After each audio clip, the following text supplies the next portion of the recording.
Bienvenue à toutes et tous, bienvenue à ce nouveau numéro de votre magazine, Entretien, magazine de la rédaction de votre télévision digitale Congo. On va parler d'un sujet qui fait couler beaucoup d'encre et salive, un sujet qui fait polémique ici en République démocratique du Congo. On en parle avec une personne qui fait partie de ces personnes-là habilitées à communiquer sur ce sujet, l'échec justement du parc agro-industriel de Boukangalonzo. Qu'est-ce qui n'a pas marché? À qui revient la responsabilité de cet échec, alors qu'à un moment il y a eu des avancées dans ce projet, notamment sur la production ici en République démocratique du Congo. On en parle avec un invité qui est un ancien membre du gouvernement, Monsieur Franklin Tchamala, bienvenue. Merci beaucoup Alain. Merci. Alors vous êtes un ancien membre du gouvernement, gouvernement Matata à l'époque, vice-ministre du plan et révolution de la modernité. Vous êtes très bien placé puisque ce genre de projet partent notamment du ministère du plan en République démocratique du Congo.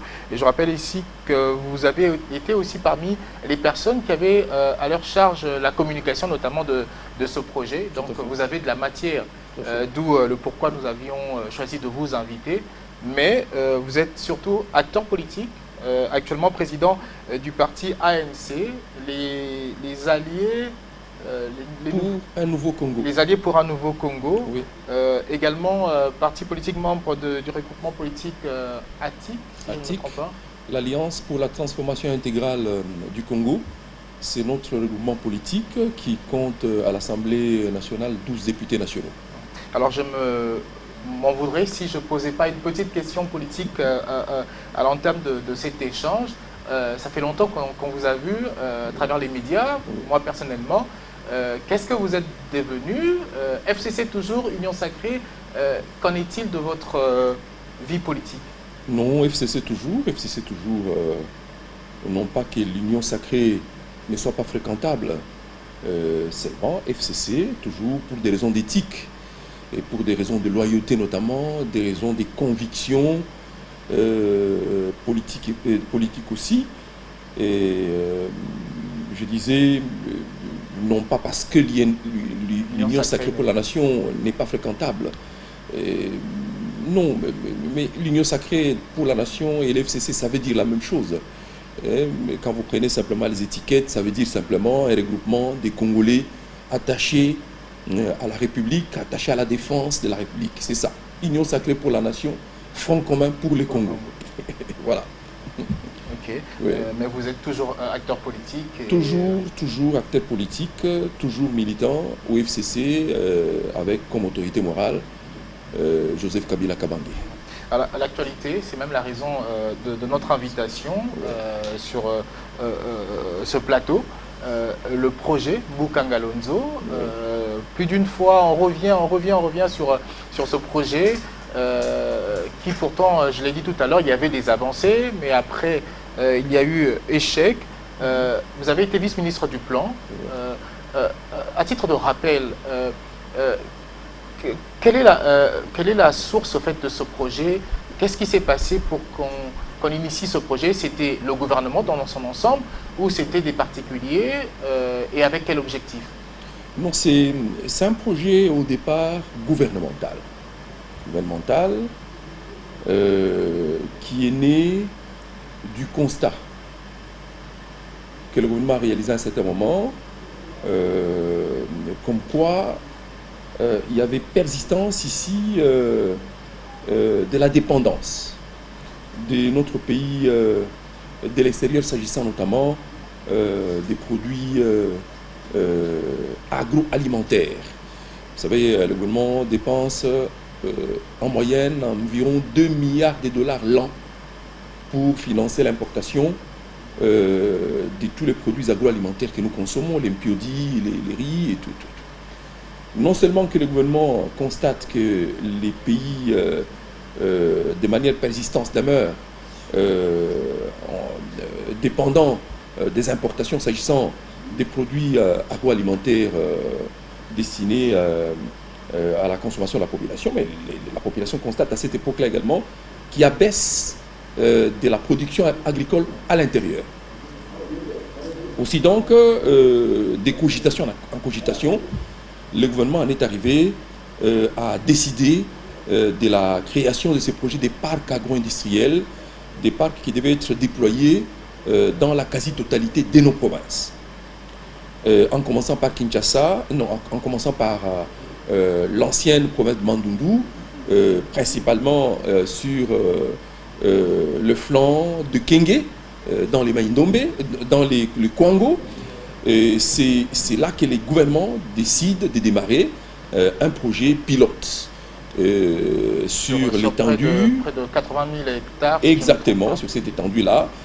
Et ainsi donc est né les projets célèbres, connus du nom du parc agro-industriel de Bukangalondo. Il démarre donc par les études. Parce qu'on entend dire de la bouche des pourfendeurs de ces projets que ces projets, notamment, auraient connu le débâcle du fait de l'absence des études. Non, le projet, c'est un projet gouvernemental. Il y en a qui disent que le sol ne permettait pas d'une bonne production. Alors on se dit sûrement qu'il n'y a pas eu des études au départ. Non, mais les études existent et les enquêteurs qui ont fouiné et fouillé, notamment l'équipe des enquêteurs, des journalistes qui viennent de rendre public leur rapport d'enquête démarré au mois de septembre et clôturé en décembre 2020. Ces journalistes, dont je salue l'intelligence et l'engagement pour la République, mais ils ont rendu un rapport dans lequel ils certifient et affirment avoir manipulé notamment l'étude du sol. Alors on parlera tout à l'heure oui. de ce rapport. Oui. Je ne voudrais pas qu'on s'étale assez sur ça, oui. Mais il y a eu production. Oui. Le projet installé en grande pompe à travers une bonne communication, il y a eu des productions. Nous avions vu des boutiques de Bukangalondo à travers plusieurs communes, quelques boutiques installées même dans les maisons communales. Il y a eu même à l'université de Kinshasa des étudiants qui réclamaient avoir pourquoi pas une boutique Bukangalondo. Il y avait une lueur d'espoir, il y avait une nouvelle donne dans la production en interne pour répondre aux besoins des ménages. Mais qu'est-ce qui n'a pas marché après ? Très bien, mais vous savez, beaucoup de gens confondent généralement le projet du parc agro-industriel, qui est en fait l'agriculture et l'industrie mise ensemble. Il y en a qui le confondent avec un champ, un simple champ. Ils vous disent, bon, mais en lingala, bilanga maïs, bilanga masangu. Non. Lorsque vous vous rendez sur cette étendue de 80 000 hectares, dans sa première phase, ce projet a vu se déployer sur cette étendue des infrastructures d'irrigation qui prenaient les eaux de la rivière Kwango pour l'acheminer sur le parc agro-industriel, a envie de pouvoir permettre d'irriguer les plantes lorsque les besoins se fait sentir. Et donc les investissements destinés à l'irrigation sont là. Les pipelines géants qui tirent l'eau de la rivière de Kwango, qui est située à environ une dizaine de kilomètres. Vous pouvez vous en rendre compte. Dans sa première phase, ce projet avait nécessité notamment la construction de routes, une grande route qui part de la nationale, numéro 1, et qui nous amène vers les sites d'exploitation, une route d'environ 27 kilomètres. Et là, c'est cette route qui permet aux véhicules de rentrer et de sortir. Dans sa première phase, on a vu se développer sur place des infrastructures en termes de hangars, des silos de stockage, des pistes une piste d'atterrissage des petits avions, les épandeurs qui avaient été acquis, envie de pouvoir répandre les pesticides sur les plantes et la piste existe, elle sert jusqu'aujourd'hui. Bref, il y avait tout. Mais je dis qu'il y avait presque tout. Presque tout. Pour que ça marche. Dans sa première phase, effectivement, en même temps que ces infrastructures étaient déployées, et l'entité qui avait été recrutée pour lancer les projets, donc les partenaires sud-africains, le consortium des sociétés sud-africaines connu sous le nom de African Commodity, ils ont également commencé en même temps la culture du maïs. Et ça fait que, en même temps que les infrastructures étaient développées, le maïs s'est produit, et comme les infrastructures destinées notamment au traitement du maïs, parce que le maïs n'était pas destiné à être vendu en l'état brut. Il fallait d'abord un traitement. Il fallait bien que ces maïs, une fois sémés, et la sémaille se faisait par la main, c'est une grande étendue sur laquelle tout le monde a vu se déployer des grands engins. Vous avez là des machines qui labourent et qui sèment au même moment. Et il y avait d'autres engins qui sont venus pour récolter, moissonner, trier et en même temps vous dégagez les maïs en bon état et mettre de côté les déchets. Et donc tout était fait pour que la modernité soit vue là-bas. Et il y en avait. Et il y en avait. Et on a vu que pendant qu'on déployait les infrastructures là-bas, comme les maïs devaient être moulus, les maïs a été transféré ici dans les installations de Bouamanda, CDI Bouamanda, où les moulins étaient encore opérationnels, mais comme vous le savez, la société était déjà en arrêt. Mais c'est grâce à Bukangalonzo que cette société reprend avec la production de Bukangalonzo qu'il fallait traiter ici. On a moulu ici, on a emballé ici, et la production était acheminée sur le marché. Les Congolais étaient contents de consommer. Il y en a même ici, aux alentours de la ville de Kinshasa, notamment à Brazzaville, qui venaient s'approvisionner en maïs de Bukangalonzo. C'était une machine, du maïs de qualité. Cette phase qui a coûté près de 54 millions de dollars, sur lesquels le gouvernement congolais avait décaissé 53 millions à peu près, et nos 52 millions, quelque chose comme ça. Les partenaires sud-africains y avaient mis, je crois, 1 ou 2 millions de dollars, a conduit à la seconde phase, qui devait permettre le déploiement des infrastructures d'un autre niveau, notamment le déploiement de la centrale, qui a soutiré les courants d'Inga et qui l'a amené jusque là-bas, une centrale d'environ 54 mégawatts. Pour augmenter la production? Non, pour donner la production à cette entité, mais également à la ville de Kenge, qui est à côté, qui est en fait un chef-lieu d'une province nouvellement créée, la province de Kwango. Et donc, il y a des choses qui étaient prévues dans cette phase, qui ont commencé à se faire, mais comme vous le savez, la production continuait, avec la sous-traitance chez CDI Bouamanda, jusqu'au jour où, arrivé à la fin de son mandat, le Premier ministre Matata devant céder sa place avec son gouvernement d'ailleurs, au gouvernement qui était issu de l'accord de la cité de l'Union africaine. Voilà. Donc le Premier ministre Matata arrive donc à la fin de son mandat, au mois de décembre. Il passe la main au gouvernement Badibanga. En ce moment-là, le projet continue de vivre. Le projet continue à fonctionner. Il n'y a pas de problème. Il n'y a pas de problème. Le projet fonctionne, la production continue, les investissements continuent à être financés sur place. Et d'ailleurs, en prévision de la politique commerciale qui était montée dans sa troisième phase, le projet devait donner lieu à la naissance du marché international de Kinshasa, qui est en fait une plateforme qui est construite dans la zone économique spéciale près de Maluku. Les infrastructures de ce marché étaient déjà en construction aussi. C'est là que devait transiter la production de Bukangalonzo. Bukangalonzo restait donc une entité de production.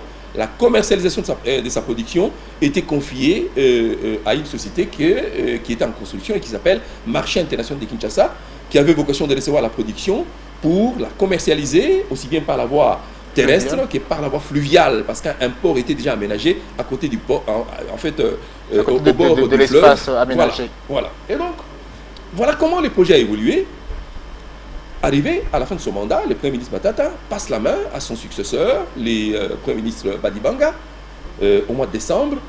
Mais au mois de février 2017, nous apprenons que le financement des investissements de Bukangalonzo est arrêté par les gouvernements. C'est le ministre des Finances de l'époque, son Excellence Yves Molan, qui décrète donc la fin de ces financements au mois de février 2017. Et quelles sont les raisons données pour la fin de ces financements à l'époque?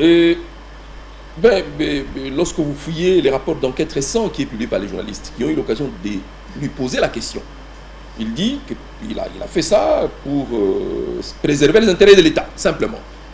Mais son successeur qui est en place, à qui également les journalistes, vos collègues, ont posé la question, a simplement dit qu'il n'a pas vu dans les dossiers explicitement des raisons qui ont conduit à cet arrêt de financement. Et donc les raisons étaient probablement d'un autre ordre, d'un autre ordre qui n'était pas lié absolument ni à la viabilité de ces projets, ni à son efficacité ou à son efficience. C'était des projets d'un autre ordre. Est-ce qu'on doit penser qu'après le départ du Premier ministre Matata Ponyo à l'époque de son gouvernement, que le gouvernement venu après n'avait pas d'intérêt pour ce projet? Il n'y a eu juste pas de continuité, parce que s'il y avait eu continuité, le projet existerait encore. Il faut dire que ce projet, dans sa réalisation, est accompagné quand même par beaucoup de remous. Beaucoup de remous, c'est un projet qui vient bousculer l'ordre établi, quoi. Vous voyez, un marché de 2 milliards de dollars et entre la main des opérateurs économiques du secteur agroalimentaire, ici, au pays. Et ce projet-là a vocation de venir arrêter, stopper ce marché-là. Donc il y a un problème d'abord d'intérêt. Mais il y a également un problème politique que nous sommes à la veille des élections générales. Le président Kabila est à la fin de son 2e mandat. Il doit donc passer la main à un dauphin. Et parmi les dauphins pressentis se trouve Et Matata Ponyo, qui n'était pas encore désigné, mais qui était cité comme étant pressenti également. Dauphins. Mais comme vous le savez, ces affaires-là ont appelé une rivalité telle que les gens étaient même prêts à pouvoir en venir aux mains, si pas s'entretuer. Les adversaires de Matata, qui s'est recruté dans sa propre famille politique, si pas dans son propre parti, ne l'ont pas ménagé du tout. Il y en a qui se sont imaginés qu'au nombre de stratégies qu'il fallait déployer, notamment pour réduire un peu son envergure, il fallait bien arrêter tous les projets à impact visible, ou certains d'entre eux, les projets à impact visible, qui ont été déployés par le président Kabila sous le mandat du gouvernement Matata. Il s'agissait notamment de ces projets d'envergure qui est Bukangalonzo. Et donc une combinaison entre n'est-ce pas, la quête des opérateurs économiques de la FEC, en fait, du secteur agroalimentaire, cherchant à arrêter ces projets-là pour des raisons économiques.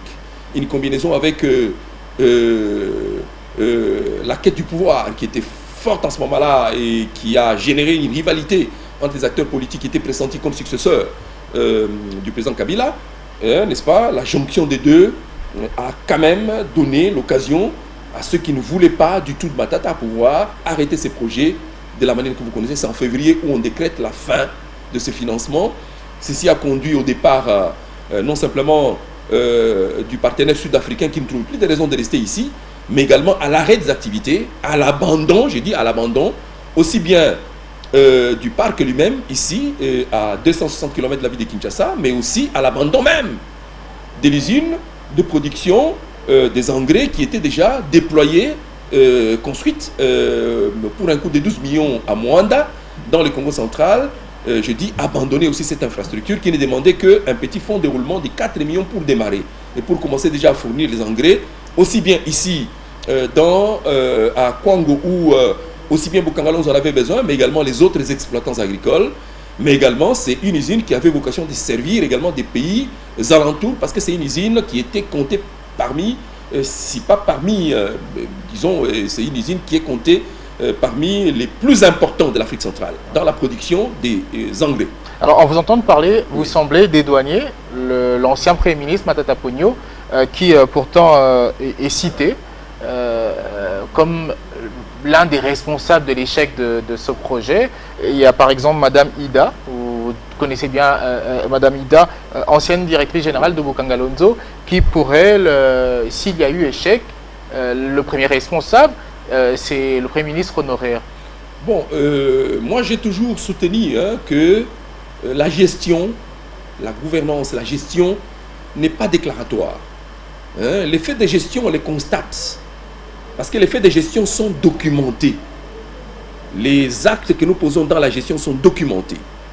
Et donc, lorsqu'on dit « il est responsable », j'entends dire que Mme Mida, que je connais bien, qui était conseillère à la primature, qui est devenue après responsable de ces parcs-là, mais qui après s'est retrouvée être sénatrice, et donc dans les mondes des politiques congolais qui sont connus pour leur inconstance, je ne dis pas forcément qu'elle est inconstante, mais je dis lorsqu'on on entend ceci sortir de la bouche de celle qui fut une conseillère. Elle a sûrement, vous voyez, elle a sûrement dans ce, on s'interroge. Elle a sûrement plus d'infos et voilà pourquoi elle, justement, elle fait ses une déclarations. raison de plus pour elle de pouvoir documenter. Non pas déclarer, mais documenter. Ça veut dire, voici tel document que je produis à charge du Premier ministre Matata Ponyo et qui démontre effectivement et qui appuie mes allégations. Il n'y a pas de documents possibles. Il n'y a même pas un début de preuve. Des personnes instrumentalisées se réveillent un matin pour dire non, c'est Matata Ponyo. C'est Matata Ponyo. C'est Matata. Et on s'est dit, nous ne pouvons quand même pas nous taire et laisser les gens noyer un homme qui a simplement les torts d'avoir servi le pays. Justement, ça... Non seulement que les gens sont sur cette piste, mais des gens décrètent même une guérilla contre tous ceux qui tentent de pouvoir donner un son contraire. Est-ce qu'ils pensent sur l'échec de une guérilla contre tous ceux qui tentent d'apporter leur contribution à la manifestation de la vérité. On décrète une guérilla. Ce qui est votre droit. Oui, justement, c'est qui est notre droit. Mais justement, ce qui nous étonne, oui. C'est une question qui me vient. Pourquoi c'est toujours Franklin Tchamala qui doit défendre Matata Ponyo? Pourquoi pas un autre membre de ce gouvernement-là, peut-être, qui pourrait se présenter à nous pour dire des choses? Pourquoi seulement vous et pas les autres? Il y a beaucoup de membres du gouvernement qui le font à leur manière. Mais moi, j'ai quand même peut-être les privilèges d'avoir œuvré dans la communication qui a porté ces projets-là. Mais j'ai aussi le privilège d'avoir été promu après. Donc vous avez plus d'infos. Vice-ministre en charge de la planification du développement du pays, n'est-ce pas? Et qui était aussi en charge du suivi de tous ceux qui concouraient à la révolution de la modernité. Et parmi les projets qui sont inscrits dans la promotion de la révolution de la modernité, figurent notamment ces projets-là, du parc agro-industriel de Bukangalonzo et beaucoup d'autres. Et donc, c'est des choses qui relevaient de moi et pour lesquelles je suis encore prêt à servir jusqu'à ce qu'on voie ces projets-là atteindre leur maturation. Il n'y a pas un intérêt particulier. Pourquoi vous sacrifiez à ce point? Non, mais je ne suis pas sacrifié du tout. Moi, je suis dans mon rôle. Donc, je suis même, moi, devant une obligation, en tant qu'ancien membre du gouvernement, par loyauté et par obligation de solidarité à mon chef du gouvernement, à mon président de la République, à pouvoir dire ma part de vérité que je connais sur ces projets. C'est une obligation pour moi. Mais non, pourquoi les autres ne le font pas? Mais les autres le font à leur manière. À leur manière. Et donc moi, laissez-moi le faire à ma manière également. Donc chaque fois que je suis invité par les amis de la presse, les amis qui me côtoient toujours, les amis qui me connaissent, avec lesquels je travaille de longue date. Mais quand ils m'invitent pour connaître la vérité sur ce projet, je ne peux pas décliner l'invitation. Je suis obligé de répondre et de donner une information pour permettre à ce que la vérité se manifeste pleinement dans cette affaire. Dans le même cadre, il y a 6 personnes citées dans cette affaire. L'inspection générale des finances qui semble prendre à cœur ce dossier. Le Premier ministre honoraire est cité parmi les responsables. Pensez-vous que cette façon de faire de l'inspection générale de finances est fondée en mettant sur cette liste des responsables de l'échec de Bukangalonzo, le Premier ministre Matata Ponyo, le Premier ministre honoraire bien sûr? Bon, je suis très mal à l'aise chaque fois que l'évocation du rapport de l'IGF, l'inspection générale des finances, si vous voulez, chaque fois que l'évocation de ces rapports est faite. Parce que déjà à leur niveau, ils sont au niveau des responsables, même pas des présumés responsables. Donc la notion de présomption n'existe même pas.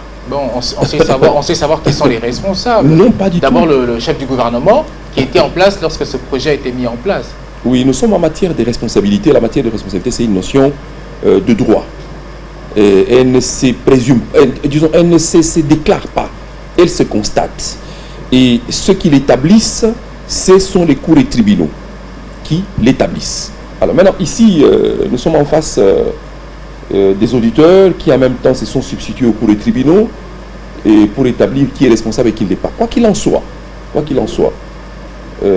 les rapports qu'ils ont qu'ils ont présenté, dont l'inspection générale de finances a oui, présenté. qui a été présentée. Nous sommes à sa recherche pour ne fût-ce que les lire et comprendre. On ne le trouve pas. Il semble que... La rubrique dédiée à la responsabilité du Premier ministre honoraire lui a été remise. Non, mais vous savez que cet audit est fait à sa demande. C'est lui qui demande l'audit. Il l'a fait il y a quelques mois. En sa qualité de Premier ministre honoraire, sur qui on jette tout, comme ayant été le premier responsable du gouvernement.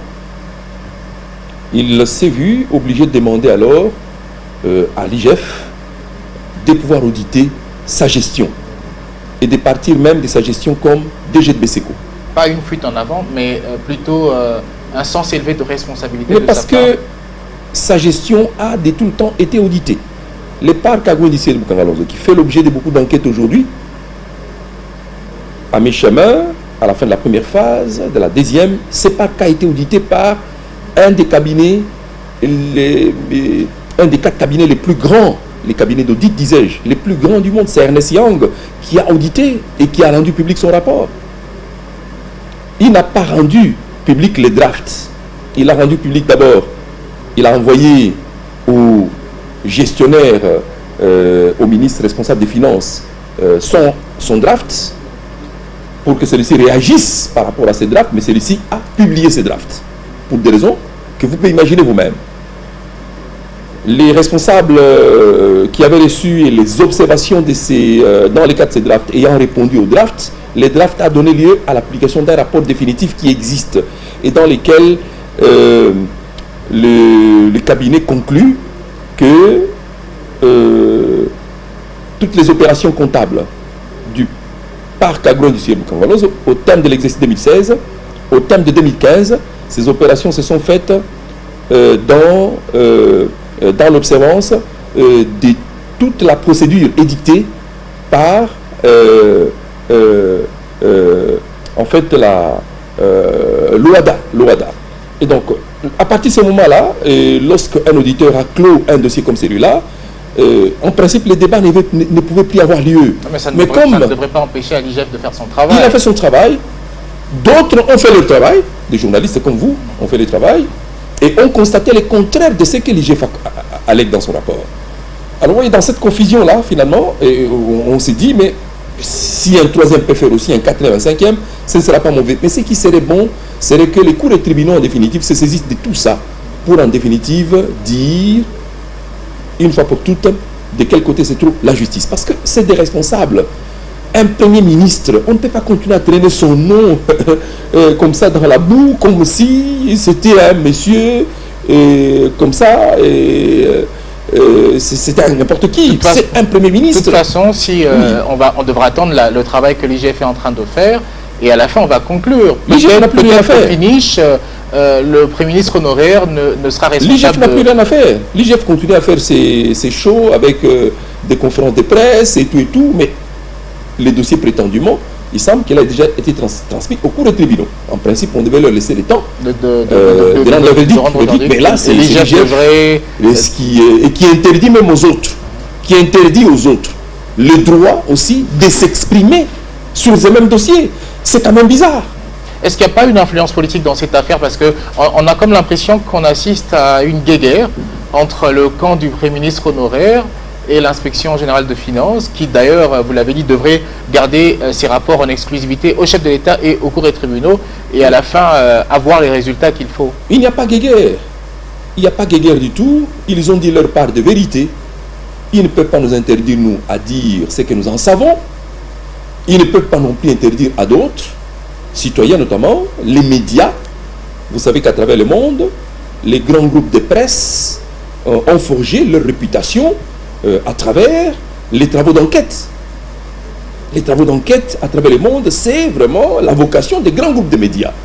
Mais que chez nous, les journalistes, parmi les bien-nés de votre profession, que ces journalistes-là, préoccupés par la vérité qui doit quand même jaillir dans ces dossiers, qu'ils aient aussi travaillé dans le sens de pouvoir nous donner leur part de vérité, je pense qu'ils étaient à féliciter et non à insulter ou à blâmer. Vous semblez soutenir les résultats de ces enquêtes menées par nos confrères journalistes. Est-ce que parce que, en gros, ça dédouane un peu le Premier ministre honoraire? Ça ne les dédouane pas. Cette enquête, c'est une enquête, quand vous lisez les 42 pages, moi j'ai lu, ces rapports circulent sur Internet. J'ai lu ces rapports, il dit des choses vérifiables. Ses amis nous disent avoir fouillé ici toute la documentation qui est détenue dans des bureaux, y compris par la Banque centrale, sur tous les mouvements des paiements qui ont eu lieu entre les gouvernements et Africom qui était en charge du déploiement de ce projet Boukangalonzo. Ils disent avoir accédé à tous les PO, ils les ont fouillés et fouinés et établissent une somme d'argent qui contredit la somme d'argent évoquée par l'IGF comme ayant été payé à Africom. Eux, ils parlent de 153 millions de dollars, l'IGF parle de 285 millions de dollars. Les 153 millions de dollars, en fait, correspondent au flux que tout le monde établit, les flux des paiements qui sont partis de la Banque centrale vers Africom. Mais l'IGF vous dit non, c'est 285. Il leur appartiendra à eux d'aller prouver devant les cours et tribunaux que c'est 285 qui ont été décaissés. Mais les journalistes vous disent c'est 153 millions, c'est 152 points quelque chose. C'est arrondi à 153 millions. Alors, les amis nous disent avoir même été à Boukangalonzo. Ils y ont passé 2 jours. Les gens vous disent ils ont trouvé l'argent où? Mais Boukangalonzo est ici, Kinshasa, c'est 20 000 francs de transport. Nous sommes à 260 km. C'est à l'entrée de Kenge. Un journaliste qui a la volonté de faire son travail peut faire ses déplacements. Oui, mais les journalistes sont soucieux généralement de donner une information vraie. Et l'information vraie se vérifie. Ils y sont allés, ils y ont passé des jours. L'hôtel à Kenge, vous savez c'est combien? Chez les prêtres, c'est 15 $. Moi, j'y ai passé beaucoup de jours. Et donc, les journalistes qui ont produit ces rapports, vous pensez vraiment que leurs ressources comme journalistes ne peuvent pas leur permettre d'aller de faire ce travail-là? Alors, parlons de... J'ai fini. Ils sont revenus à Kinshasa et ne se sont pas arrêtés ici. Ils sont allés à Boma pour voir des visus. L'usine de production d'engrais qui a été financée par 12 millions sortis du compte du Trésor et qui peine à démarrer simplement parce qu'on ne veut pas y mettre les fonds de roulement. Et le gestionnaire vous dit, nous pouvons produire et vendre même aux pays ici environnants qui sont demandeurs de notre production. Alors, dites-moi, ces amis-là qui ont passé 4 mois à faire ce travail et qui restituent par un rapport la vérité qui est la leur, qui disent pour eux, c'est vrai, ce projet-là est à l'arrêt, mais même dans l'état où il est là, dans l'état d'abandon, avec ces machines par moments cannibalisées, d'autres pillées, ils disent que ce projet peut encore redémarrer et permettre à l'État de récupérer l'argent qu'il y a mis, parce que tout le potentiel est là. Vous comprenez? Ils disent qu'en réalité pour eux, lorsqu'ils retournent tous les entretiens qu'ils ont eus avec les uns et les autres, pour eux, le débâcle n'est pas lié absolument de financement. Non, ils disent que ce débâcle-là n'est pas lié aux raisons qui sont évoquées, absence des études, non, c'est lié, disent-ils, à l'arrêt du financement. C'est l'arrêt du financement qui a condamné à mort ce projet-là. Le financement, c'est tari, a expliqué Israël Moutala. Mais vous savez, on arrête le financement. On refuse même d'alimenter la ville de Kenge en électricité, alors que la station qui est là peut alimenter cette ville-là en électricité. Autre raison évoquée par Israël Moutala, qui est DG de 7 sur 7, l'un des journalistes ayant mené cette enquête. Il parle de l'absence au gouvernement d'une vision politique commune dans des projets. Je pense que vous l'avez peut-être évoqué tout à l'heure indirectement. C'est peut-être le fait de ne pas s'accorder sur la façon de voir les choses au sein du même gouvernement qui a fait que ce projet puisse s'arrêter. On se dit, bon, si ça marche, ce sera les éloges pour Matata Ponyo. Est-ce que vous êtes du même avis? Je suis du même avis, et même la continuité dans cette culture de continuité dans les affaires de l'État. Qui nous manque, aussi. Généralement, tout ce que les autres ont fait est à refaire. Chacun veut initier son projet. Voilà, alors que, comme le dit le Premier ministre Matata dans une publication qu'il a faite en 2015, nous sommes comme dans une course de relais. C'est ça la gouvernance. Là où je m'arrête, quelqu'un d'autre prend le relais et continue. Il continue en préservant ce qui a été fait en bien, en corrigeant ce qui n'a pas été fait bien et en essayant d'ajuster ce qui ne l'a pas été convenablement et en poursuivant ce qui était partiellement fait. C'est ça. Il le dit et c'est écrit. Il dit, nous sommes convaincus que nous n'avons pas tout fait. Il y a des réformes que nous avons achevées. Il faut préserver ces acquis-là. Il y a des réformes qui n'ont pas été faites de manière efficiente. Il faut corriger. Il y en a qui ne sont pas achevées. Il faut les poursuivre courageusement. Il le dit, il écrit. Chez nous, ce n'est pas le cas. Ce que les autres ont fait, s'ils ont fait la route, il faut l'abandonner. N'est-ce pas? C'est compliqué. Alors aujourd'hui, l'IGF semble pointer du doigt le Premier ministre honoraire Matata Ponyo comme l'un des responsables, si pas le principal responsable. Il y a des réactions de partout. Je reviens sur vous qui défendez le Premier ministre honoraire. On parle d'agitation. L'IGF même qui dit vous n'avez pas besoin de vous agiter, attendez les conclusions. Et donc, pour l'inspection générale de finances, le Premier ministre honoraire Matata Ponyo, si pas l'un des responsables de cet échec, est le principal responsable. Et pourtant, il a lui-même, autrefois, vous l'avez dit ici, demandé à l'inspection générale de finances de mener des enquêtes, de faire un audit à ce sujet. Mais il y a aussi beaucoup de communication du camp du Premier ministre honoraire. Il semble qu'on observe des agitations. Et même l'IGF le dit, pourquoi vous vous agitez? Attendez les conclusions des enquêtes. Non, je pense que c'est même un droit constitutionnel que de pouvoir tolérer la réaction des autres. La réaction des autres, la liberté d'opinion et d'expression est consacrée par la Constitution, à moins que la Constitution n'ait été déjà déchirée par l'IGF. Alors maintenant, s'agissant de la responsabilité alléguée du Premier ministre Matata, l'IGF dit que c'est une responsabilité indirecte ou intellectuelle. Lorsque vous lisez les rapports de vos collègues journalistes, ils disent avoir interviewé des juristes et même des experts comptables qui ne comprennent pas ce que c'est qu'une responsabilité indirecte. En matière de gestion, où on est responsable, où on ne l'est pas. Il n'y a pas une mesure intermédiaire. Et la responsabilité, elle est établie par les actes de gestion. Vous avez posé quel acte dans le cadre de la gestion de ce projet pour qu'on établisse votre responsabilité? Le Premier ministre Matata, sur le plan financier, n'est jamais intervenu dans la gestion de Bukongalonzo. Déjà, même dans la chaîne des dépenses, le Premier ministre n'y est pas. Peut-être sur le plan intellectuel? Bon, ça veut dire quoi sur le plan intellectuel? Vous voyez, il faut aussi... En tant que chef du gouvernement, il devrait se rassurer de la bonne marche continue de ce projet. En tant que chef du gouvernement, son rôle, c'est limité, pour ces projets importants, à suivre les projets, à évaluer ces projets-là, à visiter les projets pour voir si la ligne était, le cap était maintenu. Et ça a été fait régulièrement. Surtout lorsqu'il devait quitter le gouvernement. Même avant, ça a été le cas quand il a demandé lui-même l'audit. Il dit, est-ce qu'on peut auditer pour nous dire si nous maintenons les caps? Il l'a fait. Maintenant, dire qu'il est responsable parce qu'il a suivi un projet, dire qu'il est responsable intellectuel des abus qu'on allègue et qui ne sont pas établis et documentés, c'est là où se trouve l'amalgame que nous ne comprenons pas et que nous dénonçons. Vous comprenez? Donc nous disons, la gestion, comme les autres l'ont dit dans l'enquête qu'ont menée les journalistes, la gestion n'est pas déclaratoire. La responsabilité n'est pas déclaratoire. Elle est factuelle. On la constate. On constate que tel a géré quand on fouille les documents, n'est-ce pas, qui restituent les actes de gestion qu'il a posés. Ici, il n'y a aucun document. On vous dit, il est responsable. Oh non, il est... Mais c'est terrible.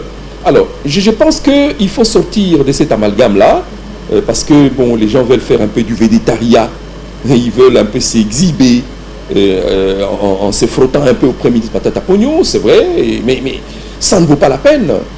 Le Premier ministre Matata n'est dans aucune compétition en ce moment. Il n'est engagé dans aucune compétition, ni politiquement, ni techniquement, quelque part. Ce qui veut dire que ce n'est pas non plus sûrement l'intention de l'IGF en menant ses enquêtes. Oui, mais j'ai dit, il y a certainement des mains derrière qui manipulent ces choses, mais les gens doivent arrêter, n'est-ce pas, de jeter l'opprobre sur les autres, simplement parce qu'ils veulent accéder au pouvoir.